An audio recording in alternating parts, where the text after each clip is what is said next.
Sering gak sih kita janji sama diri sendiri buat berubah, tahu-tahu balik lagi ke kebiasaan lama?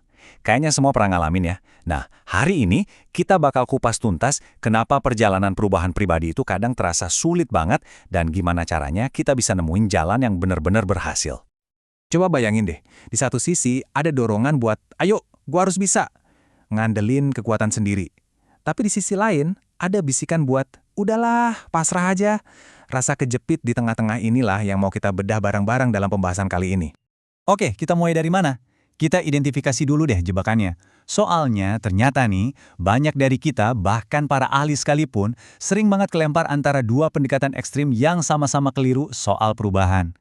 Yang pertama nih, ada yang namanya bahaya upaya sendiri. Ini tuh mentalitas pokoknya saya bisa dengan tekad baja. Fokusnya cuma ke aturan dan seringkali lupa sama peran Tuhan. Di sisi lain, ada kepasifan atau quietisme. Slogannya kedengaran rohani banget ya kan? Lepasin aja, serahin sama Tuhan. Tapi prakteknya, ya cuma diem aja, nunggu perubahan jatuh dari langit gitu aja. Nah, ini dia poin kuncinya. Dua-duanya itu jalan buntu teman-teman. Yang satu bikin kita capek, ngerasa bersalah terus karena ngerasa nggak pernah cukup baik. Satunya lagi, bikin kita stuck, frustrasi karena nggak ada kemajuan sama sekali.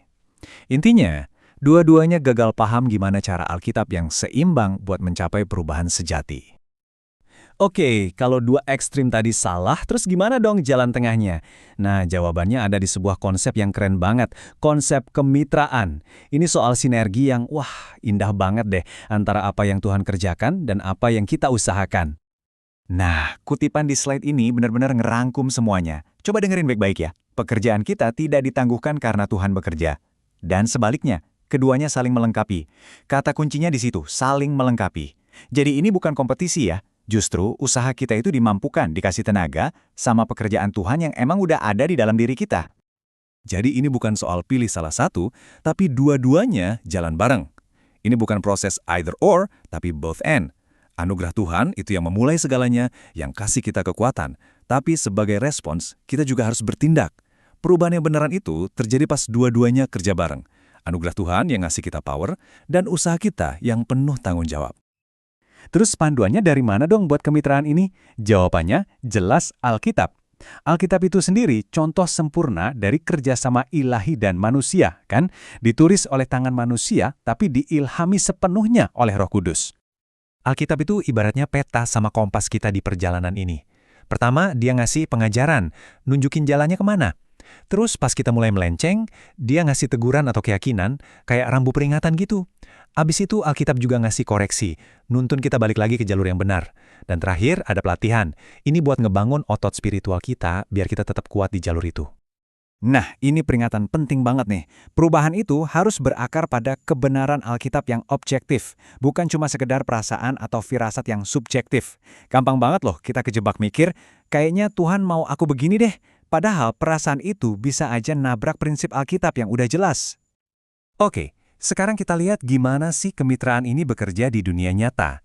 Khususnya dalam hubungan antara seorang konselor sama orang yang lagi dibantu, atau konseli. Peran konselor itu bukan jadi superhero ya. Mereka itu pemandu perwakilan yang nunjuk ke hikmatnya Tuhan, bukan hikmatnya sendiri. Tugas mereka itu ya ngebantu orang lain buat ngerti dan nerapin kebenaran Alkitab.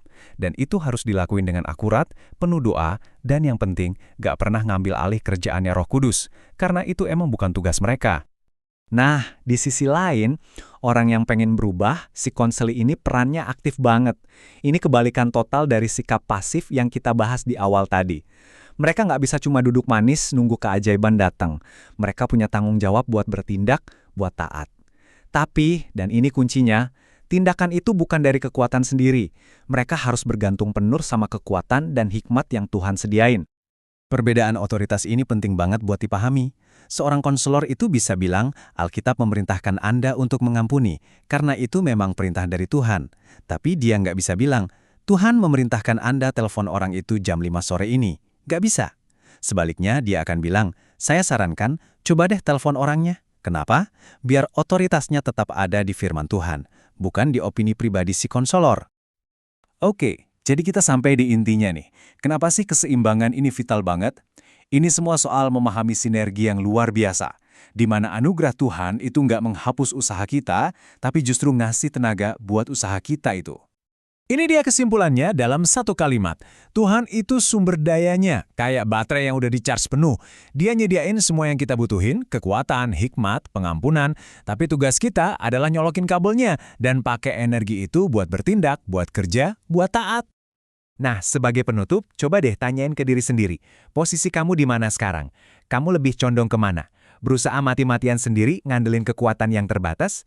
Atau malah lebih sering pasif, nunggu aja, berharap perubahan datang gitu aja? Ingat, nemuin keseimbangan yang alkitabiah antara usaha kita dan anugerah Tuhan, itulah kunci menuju perubahan yang beneran nyata dan tahan lama.